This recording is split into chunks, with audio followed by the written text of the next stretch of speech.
out and one for the intelligent as fellas get. Listen, let's settle this, be clear. I can fall back 7 years, still it ain't no one ahead of me. Consider it a blessing if you get to stand next to me. 5-star general, OG veteran, cake like.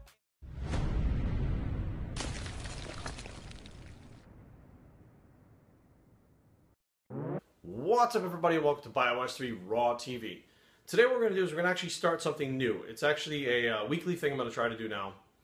And it is basically an exercise on here. Of course, I'm trying to make this channel still more than one-dimensional, and I'm trying to get, things about life, addiction recovery, relationships, diet, all this stuff wrapped up into one channel. I don't feel like putting it in multiple channels makes much sense, because people that, are following diets and are into bodybuilding, they go through all the same shit to begin with, whether it's life problems, whatever the case may be, money problems, relationships, whatever.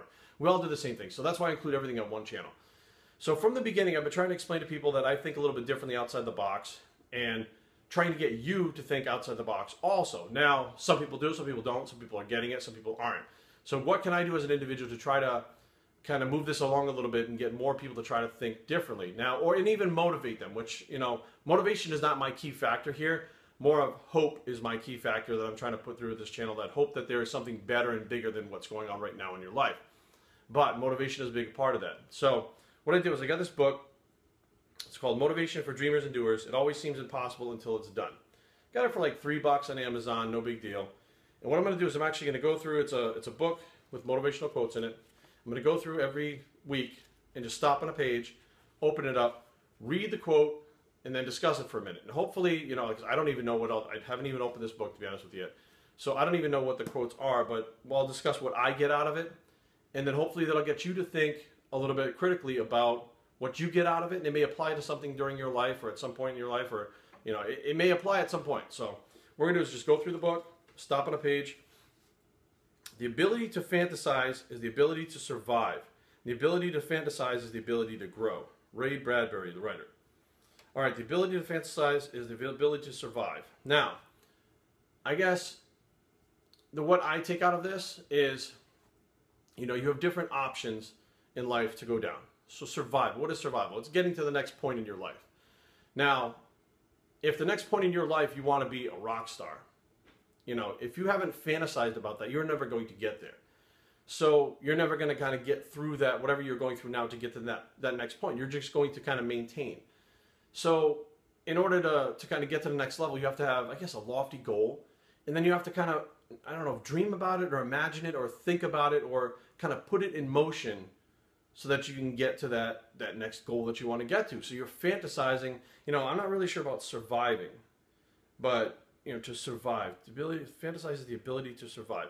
So I guess fantasizing, okay, so now what I'm getting from that is, the more you fantasize to the next goal, the next thing you want to be, a rock star, a BMX bike racer, or whatever the case may be, you're actually surviving whatever is going on right now. So let's say you're in a point right now where no money, your mom has cancer, you're in a situation like mine, and you're living in the now, okay? Living in the now, it could very well fucking collapse you. It could very well be more than you can bear. It could very well be something that you just can't fucking deal with. However, if you're fantasizing onto what tomorrow is going to bring, which is another day, which is another opportunity, which is something bigger and better, you're now able to survive to that point to get to the next day, to get to that next point. Checkpoint, I guess, so you could say. The second part of it is the ability to fantasize, the ability to grow. Well, that I get. When I was younger, what I wanted to do was I wanted to be a BMX bike racer, okay? And I fantasized about that.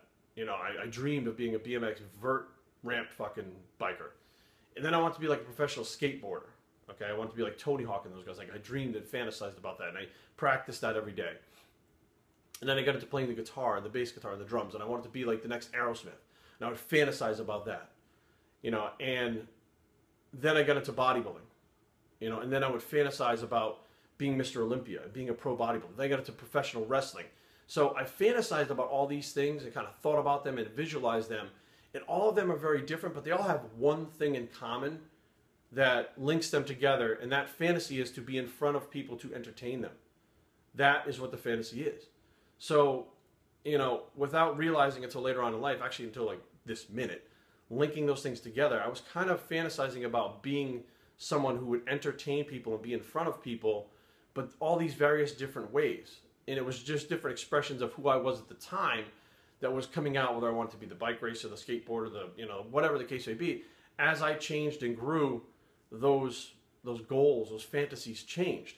However, that one common denominator, that same link in the chain that kept everything together, was being entertaining. So that was, you know, that would be that fantasy. So had I never been fantasizing about being a bike racer, I never would have, and I think that's just me. I think I am someone who fantasizes about, you know, things in life that seem so far-fetched and so far that you can't grasp them, and they're just fantasies. They're not reality, you know. But then I see people turn those into reality. You know, there are professional bike racers. There are Tony Hawk. There's Tony Hawk. You know what I mean? There's Aerosmith. There's pro bodybuilders. There's professional wrestlers. There are realities that once were fantasies for them. So turning that fantasy into reality was more a matter of, you know, how do I do that? Do I keep doing it? Do I give up on it? Like, you know, fantasies do become reality. And I think that is the take-home message to this whole thing. If you can fantasize it, you can make it come to fruition, and you can become it. It's just a matter of how bad you want to do it. If you can get the right plan together, you know, if you have the passion for something, all those things, like, you can fantasize about those things and make them become reality. But it's going to take you being you and putting all of you into that to make that come to be. So that's today's quote. Hope that you guys got something out of this, because I actually did really just piece together the fact that I've kind of been an entertainer even when I fought karate tournaments. The karate tournaments were in front of people. I just literally pieced that together on camera right in front of you guys right now, which never really thought about it. And maybe that's why I'm actually able to do this stuff in front of the camera, one take, meet people, you know, talk in front of people, all this stuff. It's just kind of who I am. I'm a natural entertainer. Interesting, right? BobMasterTraining@gmail.com. Leave comments down below, but don't fight. www.bobmastertraining.com is a blog. It's the entertaining bicep, and we're out.